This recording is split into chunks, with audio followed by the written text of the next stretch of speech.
Welcome back, fillies and genitals, to a Brony Plays Minecraft! Okay. What do you mean, okay? You do it then. Fine.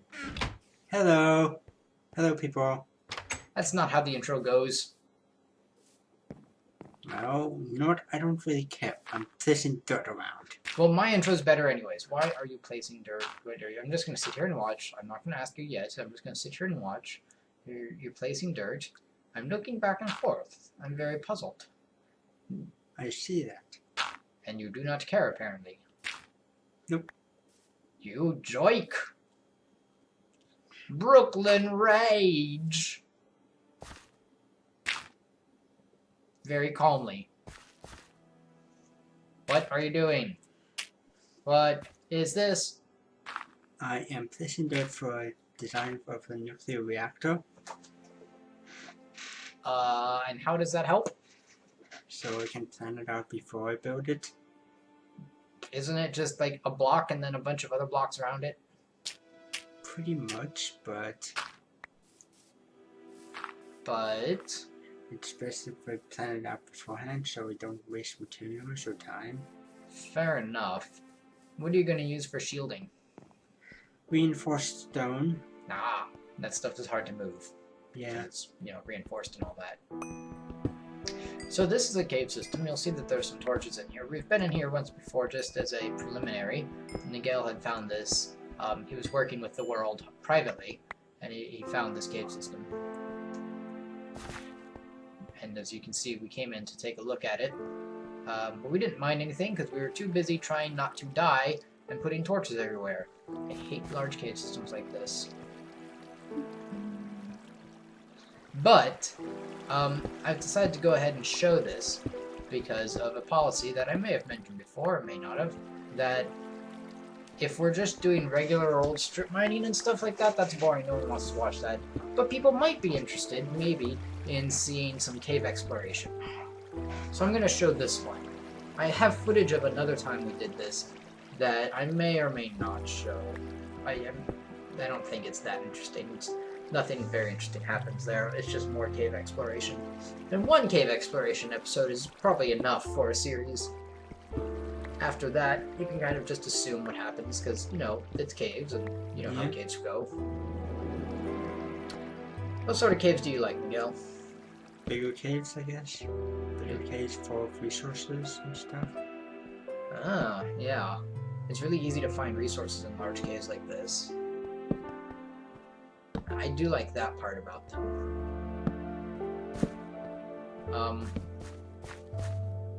When you go caving, do you actually put down torches in advance, or do you just fight everything off as they show up? I put down torches in advance. So how come you didn't do that when we went caving, huh? Spoiler alert, Nigel doesn't put down torches as often as I do. No, I guess not. I mean, the monsters in caves, it's easy to get overwhelmed quickly is the problem.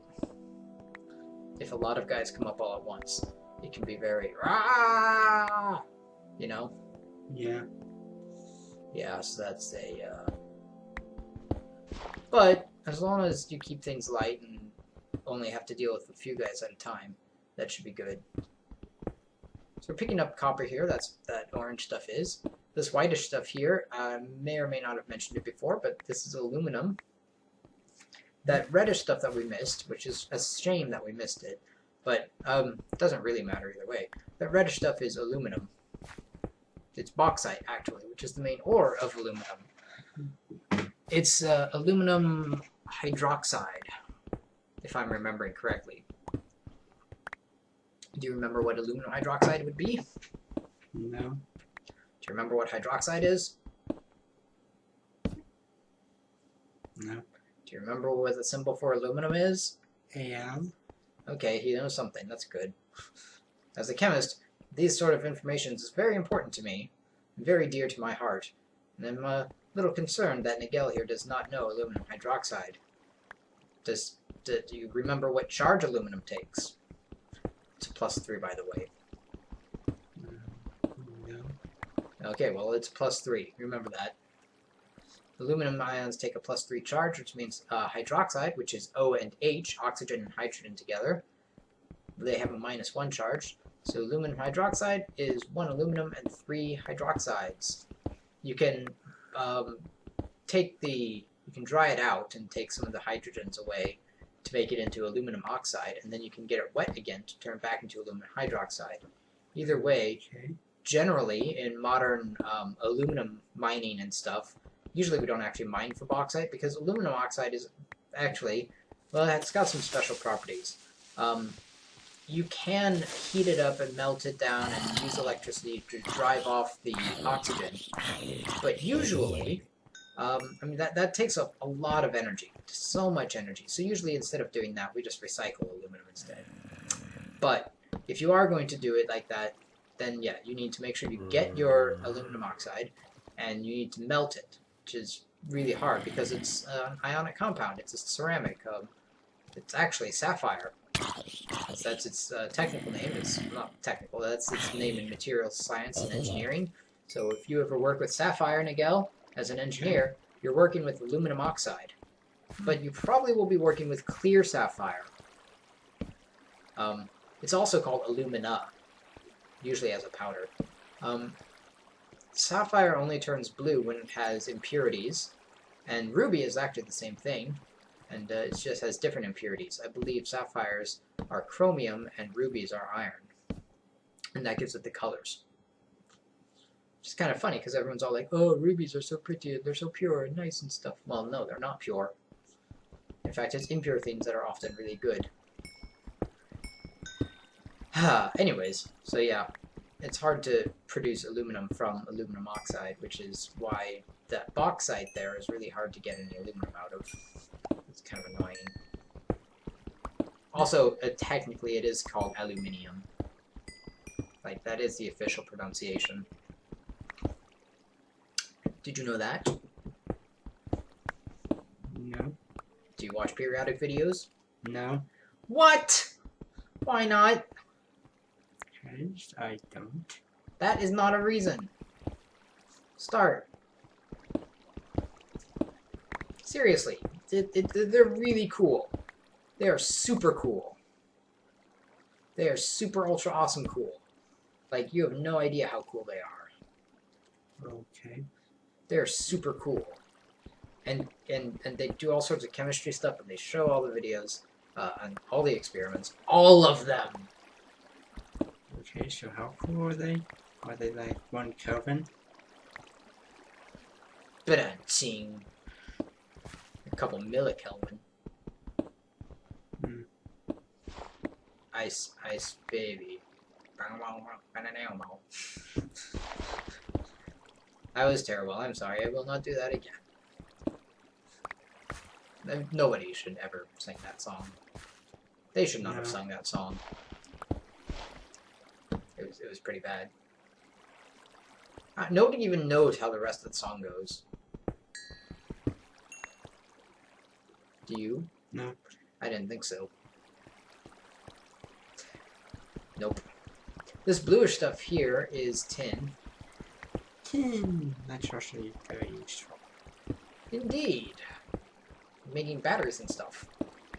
Oops. And bronze and brass. Well, it's used to make bronze, not brass. At least not in real life. Minecraft never quite gets it right, because Minecraft people usually don't like to put zinc in here. But I think GregTech did. GregTech was intelligent and put zinc in here. And there's also a chemical reactions, like a chemistry mod, and they put zinc in. Inficraft was also really smart about it, and Inficraft put zinc in. Inficraft is still probably the most fun mod I've had. But it's kind of like creative mode, in that it's not very challenging.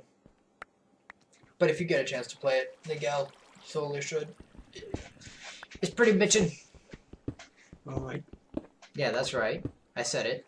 And I didn't fall in that hole. No, you did not. That's why I don't. That's part of the reason I don't like big caves like this, and why I'm not picking up those 2 Zirconium. Which, before anyone asks, no, Zirconium is not real.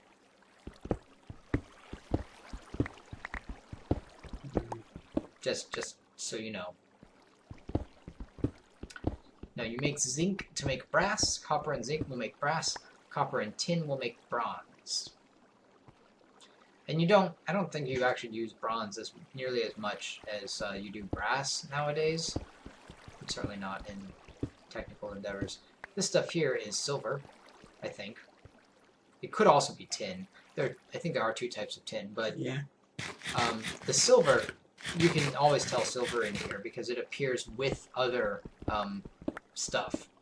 It appears with a darker ore, that's lead, because silver and lead often appear together in the form of galena. Well, actually galena is just lead sulfide, usually with bits of silver mixed in, because silver and sulfur combine to form tarnish. And of course that's uranium, which is not green. Did you know that? No. That's why you need to watch periodic videos. Periodic videos shows you what uranium looks like. Like they're like, here, look, here's a sample of uranium. Uranium is not green, first of all. It does not glow green. In fact, most radioactive glow is blue. Okay. So if you ever see a nuclear reactor, it is more likely to be glowing blue than green. Although if you are close enough to see it, you're probably going to die. Usually. Not always. Not always. That's not always true, but in a lot of cases. Yeah. Yeah, so keep that in mind, folks. Uranium is not green, and neither is radiation. Anyway, it's getting dark outside, so I noticed. you should start heading back soon. I should. I'm gonna head back. I'll just, grab the Psychorium first, because I like decorative blocks. Not that I do much with them. Look, more uranium. Okay. Indeed. Uranium, uranium, there's some tin in uranium. Yeah, that was bad too. Hey, you want another one? No. So why did the Miko refuse to eat the pizza? For those who don't know, Miko is a shrine maiden in Japan who tends to Shinto shrines. I'm not sure. Because it had pepperoni on it!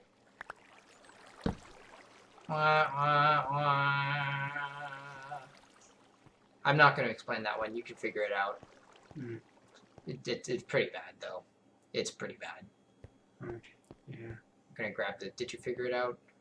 Yes. Okay, good. Yeah, it's pretty bad. But I'm going to grab this copper, because you need some copper, although I didn't know that at the time. I just grabbed it because, hey, copper. Yeah. Copper ma-bopper. Copper ba-bopper ba-da-ba-da-ba-da-ba.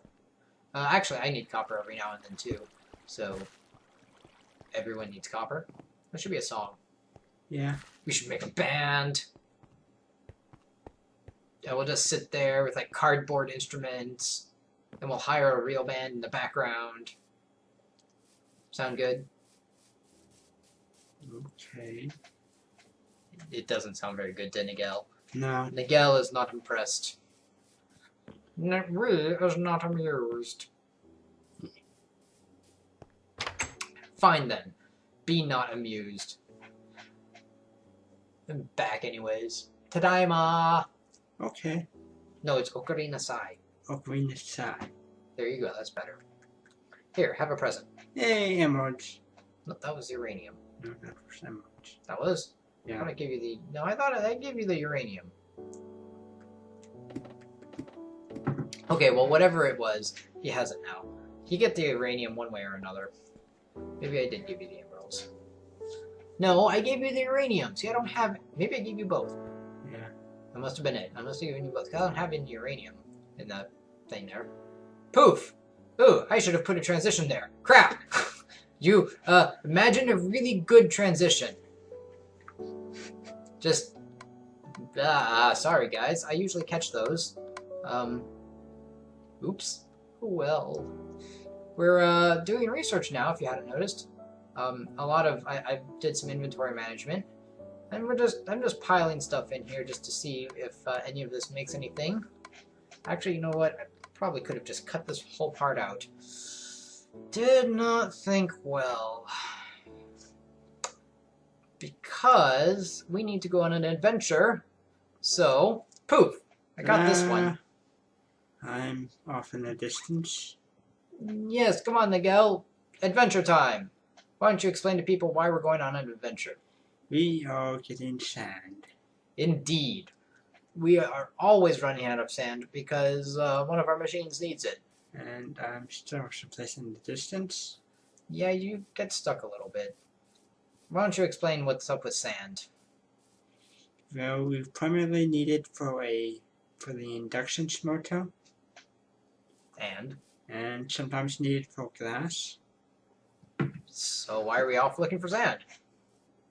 Because we need more for the induction smelter, I believe. Yeah, you just said that. But most importantly, it's because we have no sand around here. Also, we forgot how to use the minium stone.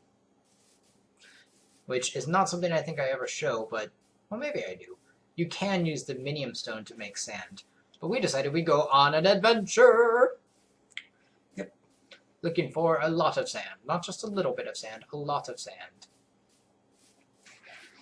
And also other things as well. Because, you know, seeing more biomes. And Minecraft is a pretty nice looking place, I always thought. I always said to myself, I sure did, that Minecraft, yep, one of the nicest looking places in the world. Despite being 8 times more surface area than Earth, it has no gravity. So that begs the question of how come we're not just floating? Yeah, I guess it does. Minecraft physics are weird. Like, we're not being held to the ground by gravity. We're being held to the ground by something else. Possibly because we're entities, and entities have a force. That must be it. Entities interact with a field. That's it. Figured it out, Nigel, and we found some sand. Okay. Get your shovel out. Shovel? Yes, we're looking for sand. Get your shovel out. I don't have a shovel. What? Why not? I don't. Fine. Well, you pick that up. I'm going to pick up these calla lilies because they're pretty and I don't know what they do or what dye they make, but it's probably a white dye because, you know, they're white-ish. I'm going to pick up all this sand with my shovel that I brought along to dig up sand. Okay. Why did you not bring a shovel? I don't have a shovel to clean. So make one! It is, like, super not hard. You know what, I'm just going to use my clock here. Fine. Dig with your clock. I will. Wait, if you're digging sand with your clock, does that make it a clock fic? I'm full of them today. Yes, you are. By the way, don't ask what a clock fic is, and don't go read one, ever. Anyways, like we were saying, things. Sand, yes. Sand is very important. And so is the physics of Minecraft, which we'll probably do a paper on at some point. Heck, maybe I'll do a litmus test on it. I'm way behind on litmus tests. They take I don't know, they don't take a lot of extra stuff. They kind of do, because I actually have to be real about the science and not just be kind of like, you know, BSing it. And because of that, the editing is quite involved. And I don't know, there was a time when I had many views for litmus test. Did you ever watch the litmus test videos? Maybe the first one. Yeah, see, getting views is difficult. Yep. Because people don't want to watch things. Stare. Cocoa beans. Cocoa beans. Cocoa beans are cocolicious. Coco-licious, not Coke-alicious. Don't get that mixed up. Coke is not good for you because it's what happens when you take coal and you burn off all the random impurities in it. And that leaves you with carbon, and that is not tasty. It's not going to hurt you, but it's not tasty, as everyone knows when they burn their toast. Look, more sand! Yay, more sand. Get your shovel out. Uh, Yeah, huh? Maybe next time you'll bring a shovel. Like, it's like the easiest tool to make. You get a piece of stone and some sticks, then you make a shovel. okay. Grumble, no shovel. Tisk, tisk, tisk. What are you gonna do, huh? Not much. I know. I know. I know. We've got this nice jungle biome, so I'm going to cut down part of this jungle tree, not the whole thing, because, you know, why would I cut down the whole thing? That'd be silly. Cutting down everything. That just makes sense. Can't have that. Not in Pony Minecraft. Which has a texture pack, which I think I explained at the beginning of this series. There is a texture pack for this mod that's supposed to be extra brony friendly or something, but it isn't because it's missing a lot of standard textures and it's not optimized. It's missing a lot of standard textures, it's not optimized, and it doesn't have textures for all of the extra blocks that we are using from the various mods. We're using the Ultimate Pack, by the way, which has Twilight Forest stuff in it, do you know? Yeah. We've not seen any Twilight Forest things, but I'll bet you that if we explored the jungle enough, we might. Or if we could accidentally end up creating a portal. They're pretty not hard to create. No. You just need like some natural blocks around it, some flowers and stuff. And then I think, what, you throw a diamond in there? Yep. So, yeah, if we accidentally drop a diamond in a hole, we're going to end up with a portal to Twilight Forest. Which is really, it's really big, but it's also kind of a strange mod. I haven't really done anything with it, so. I've explored it once. Oh, what's it like? Dark. And there's big towers. Initially. And what's up with those towers? They were like a dungeon. Alright, so there you go, folks. If you like dungeon crawling, sounds like Twilight Forest might be the thing. Of course, so is Hack/Mine. Have you heard of Hack/Mine? Yeah. Have you played Hack/Mine? No. Ah, neither have I. I figure there are better RPGs I can play, like Torchlight, and Morrowind, and Final Fantasy, and things like that. And D&D. My D&D group still has not gotten back to me about stuff. I'm gonna have to go bother them. Do you have a D&D group? I have a gaming group, but we don't do D&D. What do you do? A game called Fading Suns. Ah. That's where you found that from. Fading Suns, folks, why don't you give us, we've got about a little bit of time. Give us a little bit of info about Fading Suns real quick. Basically, it's like medieval society in space. Go on. So yeah. That's it. It's medieval stuff in space. And that's all he's gonna say. Yes, medieval society with space age technology. Alright, medieval society with space age technology. It does have some standard fantasy stuff, so there is magic in there if you want. Although that's not the main focus of the game, from my understanding. I have yet to play it, because I don't have a group who would play it with me. But same goes for L5R. Back to this real quick. The calla lilies produce a light gray dye, and buttercups produce an orange dye. Okay. And the toadstools can be used in mushroom stew. Now you can use any of those, the flowers by themselves, or you can put them with other, like in an extractor, which is what we're going to do. But we're going to go ahead and wrap up there and do pulverization and stuff, and not show that part, and I don't know what's coming up next. So until next time, keep on trotting. Goodbye.